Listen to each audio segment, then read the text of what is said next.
Estábamos conversando hace un rato de las investigaciones a nivel genético, que son, y no es solo las investigaciones, los experimentos genéticos de reordenamiento en los casos en que hay algún problema evidente que va a dañar la salud de un bebé y que están en un proceso permanente de investigación para buscar, volvemos al cuento de la raza aria, el ordenamiento perfecto. Digo yo, eso es casi diabólico esa vaina, ¿verdad?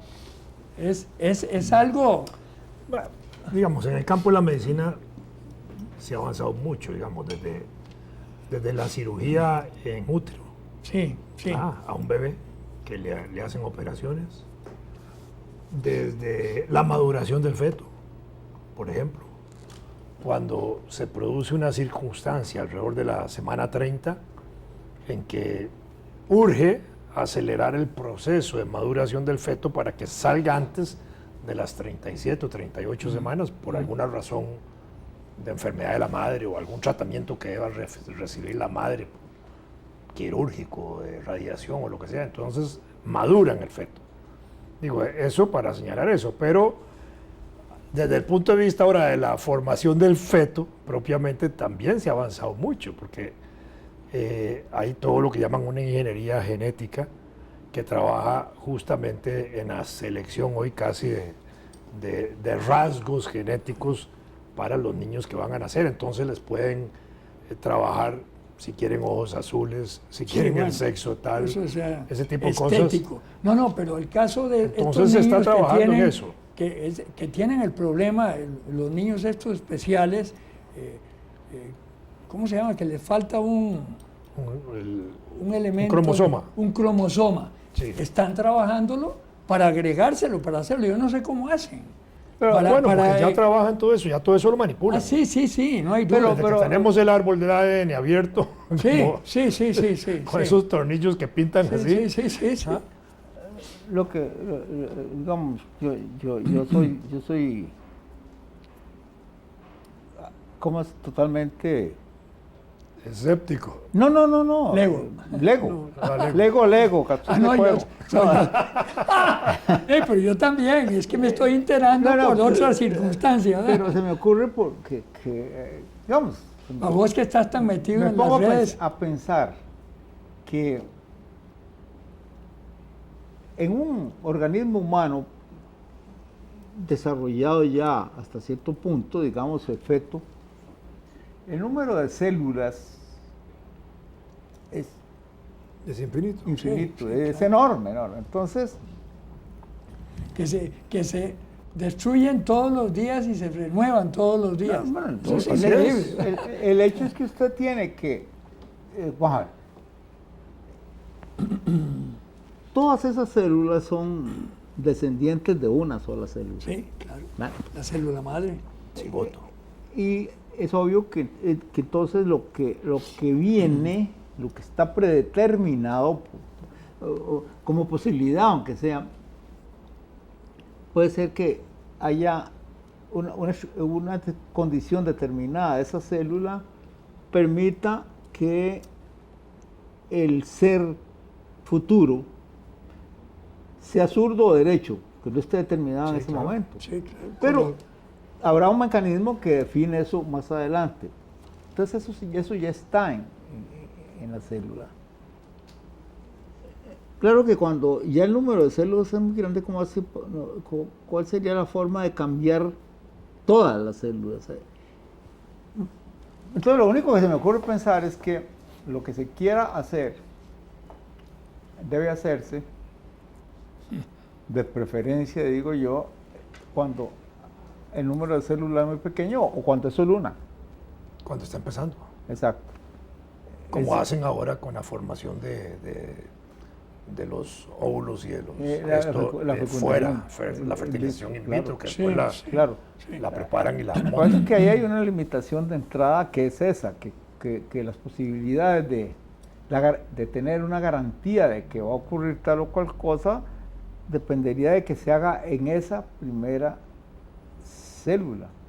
hay un acontecimiento que pasó poco, no inadvertido, sino que se comentó poco porque la naturaleza del fenómeno no parece excitar mucho a la opinión pública. Es más importante el hecho de que Superman y Batman se pelean en la película porque están enamorados de Robin los dos. Pero Todos esos grandes héroes no se les conocen mujeres estables. No, claro que sí. No, hombre. Claro. a Mandrake, Sandra que no tenía mujer. Narda. No, que va. Era el negro entonces. ¿Quién sabe que tenía ese negro como Mandrake? pero se trata, Tarzán. ¿Sabes qué será lo que tiene el negro? se trata de lo siguiente, hace poco... No, pero Tarzán sí. Durante muchos años no tenía mujer. ¿Cómo no? Solo monas. No, que va. Bueno, Ve, yo tenía ahí- hormonas. Qué horror. No, No, esto que ocurrió fue Eso una... está analizado eso, está analizado. ¿Verdad que sí? Que eso ha sido bastante Eso ha sido discutido. analizado. Batman y Robin. Batman, Robin... Claro. Estamos hablando en serio. Ya, Bueno, un ya momento. ya te pusiste a patinar por Superman, otro lado. Clark Kent. Superman y Clark Kent, claro. Huyéndole siempre al amor real, a la Luisa Lane. Sí, claro, volvamos a lo genético. Volvamos a lo genético. Superman era un extraterrestre. No, esto es una discusión que debería ocurrir entre expertos, pero lo que ocurrió fue que se ha declarado así, que se creó lo que puede llamarse una bacteria, a ver, artificial. ¿Y por qué se dice que se ha creado algo que tiene vida? Porque se reproduce. Si no se reprodujera, Claro, sería claro. como crear un mecano, ¿va? Pero no, se creó, pero ahí hay un truco. Se instaló, para decirlo de cierta manera, en el cascarón de una célula a la que se le había despojado del núcleo. Y bueno, se reproduce. Casi que se pone a filosofar alrededor del asunto. Bueno, si usaron el cascarón de una célula, pues tampoco es que es totalmente artificial. Se modificó el núcleo. ¿Ve? Sí, La clonación que se ha hecho de animales. Así deben haber criado el Zika. No, la clonación que se ha hecho de animales. Sí, claro. Los reproducen. Sí, y eso ya es viejo relativamente. Si eso se reproduce en animales, se pueden reproducir los seres humanos. Pero dicen que ya lo han Pero hecho. claro, pero en este Sí, caso... pero no lo quieren reconocer. No lo quieren reconocer. Pero eso la es. entidad que se creó no es una entidad que ya existía en la naturaleza. Es que si clonan estamos una de oveja, acuerdo. la oveja ya existían las ovejas. Sí, claro. Es decir, No, claro, no es Ah, una no, estamos de el acuerdo. machote estaba en la naturaleza. Sí. En este caso no. No, lo otro es un Frankenstein. Exacto. El genético. De empezar a montarlo. Claro, Frankenstein entonces... genético, sí está bueno. Sí, ¿verdad? claro. Sí. Sí, Pues uno puede sacar las características genéticas. una cosa muy entretenida, Ese banco genético no se ha dado todavía. una cosa muy entretenida, por lo menos para mí resultó entretenida, fue este comentario. En la información que tiene, porque vamos a ver, para que un ser viviente se reproduzca, tiene que tener información en sus genes, ¿verdad? Sí, claro. Sí, la Claro. información del ADN. Y esa sí. información es muy compleja, es decir, pero en este caso pareciera que hay solo, si no recuerdo mal, alrededor de 625 Pares. genes en el ser ese, no sé cómo lo llamaron. Ese que Debería queda, llamar ¿no? Frankenstein, sí. Sí. Pero entonces, incluyeron en la información genética que tiene unos datos que se pueden interpretar como el nombre de la persona o la entidad que participó en la creación de eso. No para garantizarse patente ni nada por el estilo, sino para A saber. que si en algún momento ocurre alguna complicación que consista en la inserción de esa bacteria en otro organismo, se sepa que tiene ese origen, se sepa. Ahí hay una señal de peligro muy importante, ¿verdad? Porque, por ejemplo, se habla de características que se han encontrado en grupos de personas, en características genéticas, que nos dirían que esa característica lo que representa es un resto que se quedó inserto en el genoma de esas personas, como consecuencia de una epidemia que hubo hace contérrimos años, ¿verdad? Que no necesariamente se insertó y ahí está, no causa daño. Se creó una Por defensa. ejemplo, en ese tipo de estudios del pasado, de genético, y usando genomas y eso, se ha avanzado mucho en lo que se llama la mitocondria, que es, digamos, la rama por la cual se va hacia lo más atrás posible. En el caso costarricense se han hecho estudios muy importantes de eso, hechos por la Universidad de Costa Rica. Y a nivel mundial, Costa Rica está dentro de ese núcleo de países pequeños que han avanzado muchísimo en el estudio de la mitocondria hacia atrás. Para el caso nuestro, hasta 1600 por ahí, creo que estaba más o menos registrado el estudio de ancestros, usando la mitocondria, que es de paso nada más a través del estudio de la mujer. Sí, claro. No es de los hombres, sino de la mujer hacia atrás. Y en lo que hay de avance, digamos, para el origen del ser humano, igual se avanza muchísimo hacia atrás, y vos mismo, Fernando, aquí has mencionado en programas anteriores muchas veces cómo vamos yéndonos ahí a la Europa y a otras regiones donde ya hay casi solo la referencia casi a una única mujer, que no es Eva, obviamente, pero que está ubicada por ahí, donde ya por estudios de restos humanos antiguos se va determinando ese rastro genético. De manera que, muy interesante si eso existe, digamos, de ahí en adelante sí se podría empezar a reconstruir muchas cosas, ¿verdad?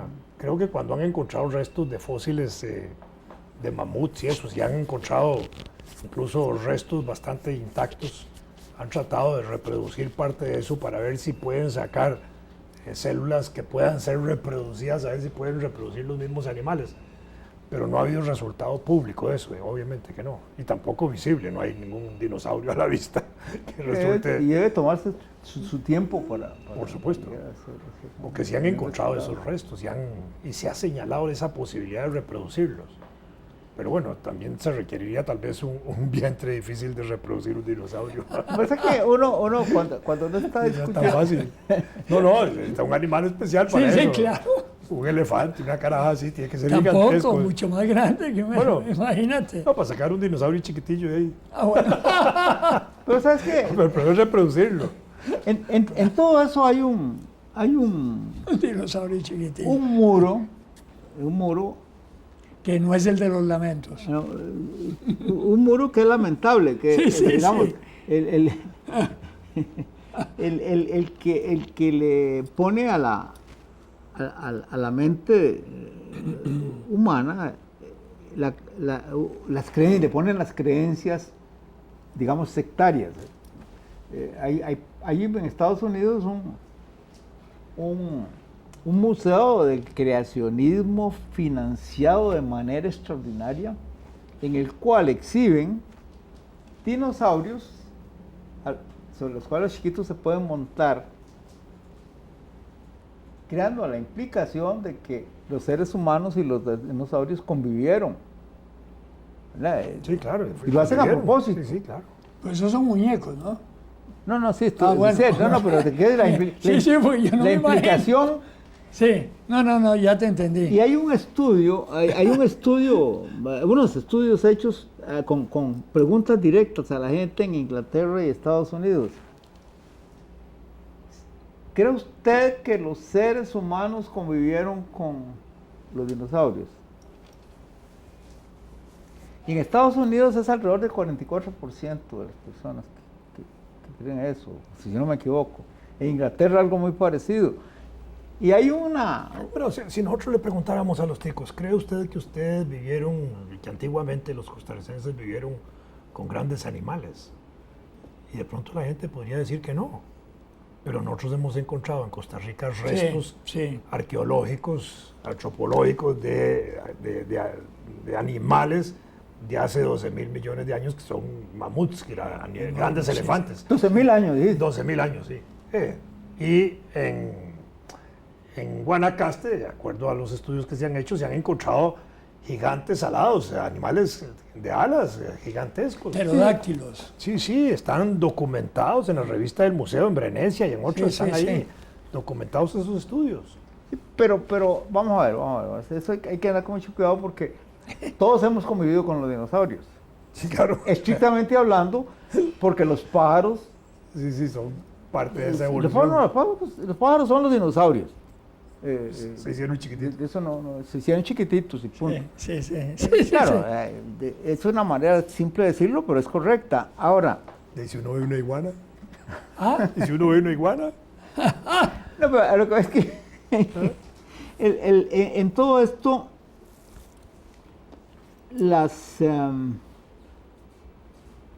digamos más simplemente el creacionismo es una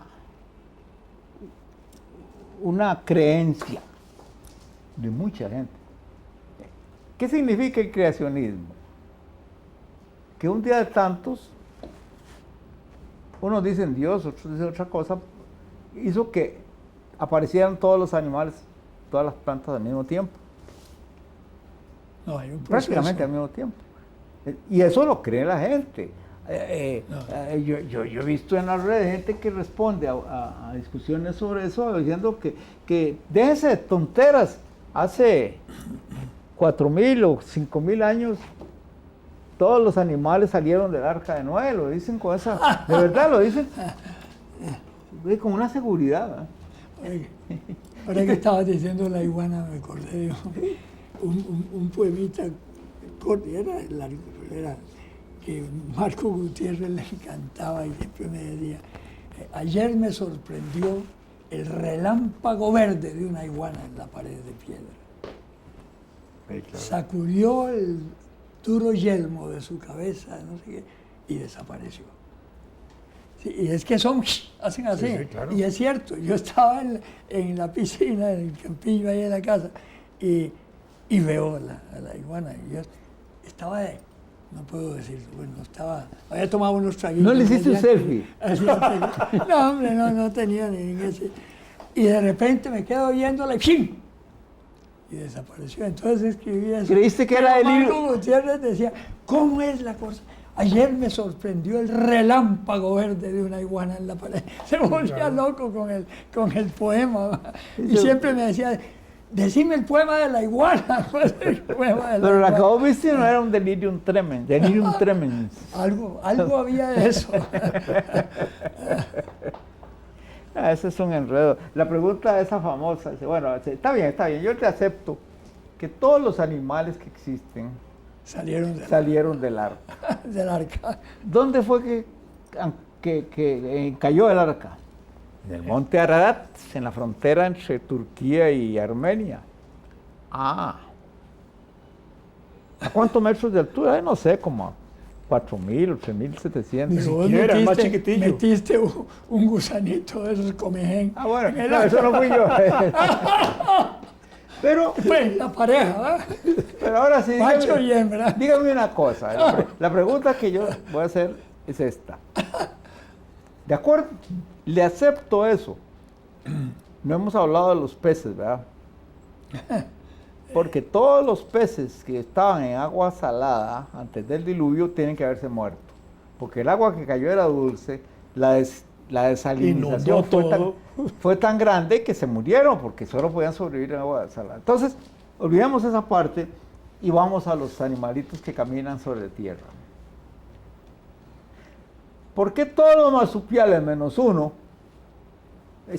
fueron a parar a Australia, qué ordenaditos que se fueron. ¿Cómo hicieron para ir todos en fila como Boy Scouts? Chuc, chuc, chuc. Como Boy Scouts. Y todos se fueron para Australia, solo hay uno que no, que se quedó en Sudamérica, en Centroamérica, que es la zarigüeya, el zorro de Tapia que llamó. El zorro de Tapia. Así le decimos a un amigo Y nuestro. cuénteme ese, ¿cómo en Australia? Depende, es que eso pudo haber sucedido porque la barquita de Noé iba por ahí y saltó. Bueno, sí, también. Pero sí. ustedes saben, Saltó en verte Centroamérica. curioso. Los Flintstones dicen otra cosa, ¿verdad? Los Flintstones. A propósito del Arca de Noé, que en el Popol Vuh hay todo un capítulo ellos le llaman de la gran inundación, no, ese no es el término que usan, pero el diluvio está ahí, en el diluvio universal, Claro. en el Popol Vuh, que es el libro sagrado de los mayas, ¿verdad? En Vitol, Tepeu y Ya, Cucumatz. traducido. Sí, Traducido. bueno. No, bueno, Bueno, pero no, en la- verás que hay traducciones que están No, muy traducido apegadas. por curas. No. En la leyenda fundacional de los iroqueses, No, hay que estar claro. Traducido por curas al principio. en la leyenda fundacional de los iroqueses está una inundación que es la que da origen a la creación. Ese es un poco diferente, pero es muy raro porque se inunda algo que existía y de las nubes descienden los que van a poblar la tierra después. Oye, a propósito de eso que estás diciendo, de esa traducción, hay otra cosa muy interesante, que son las tres figuras del Popol Vuh, que son Popol Vuh, Vitol, Tepeu y Cucumatz, que son dioses independientes. Y los tres constituyen un todopoderoso que es Huracán. Es decir, ahí está la Trinidad. Es decir, son fenómenos que Bueno. se reproducen. Es Sí, sí, sí, interesante, es interesante.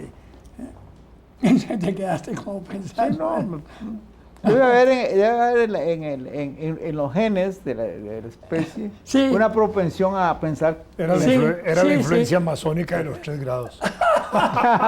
El grado 33. En los indígenas de esta región.